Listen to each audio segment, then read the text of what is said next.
পটলটা লবণ হলুদ দিয়ে ভেজে নিচ্ছি, এবার আমি বের করে নেব। ফোড়নে দিব তেজপাতা, শুকনো লঙ্কা, জিরা। ছোট সাইজের পেঁয়াজ কুচি দিয়ে দেব। পেঁয়াজটা একটু ভেজে নেব।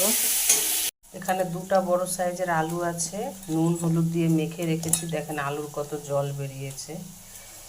এই নুন হলুদ আগে যদি মেখে রাখেন না, তাহলে আলুটা নরম হয়ে যায়, খুব তাড়াতাড়ি সেদ্ধ হয়, আর খেতে স্বাদও হয় আলুটা।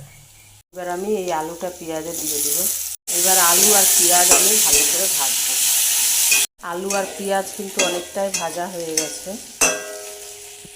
লবণ দেব, হলুদ গুঁড়া, একটা টমেটো কুচিয়ে রেখেছিলাম দিয়ে দেবো। আদা লঙ্কা জিরার পেস্ট দিয়ে দেবো। বাটি দিয়ে একটু জল দেবে। মশলাটা এবার কষিয়ে নেবে। মশলা খুব ভালো করে কষে গেছে।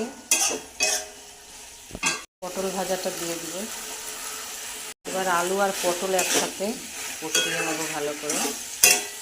মশলা খুব ভালো করে ভাজা হয়ে গেছে। জল দিয়ে দিব। ঝোল একদম টকবক করে ফুটছে। ভাজা চিংড়ি মাছটা দিয়ে দেবো। ওপর থেকে দেবো গরম মশলা। এইবার আমি পটল চিংড়িটা নামিয়ে নেব।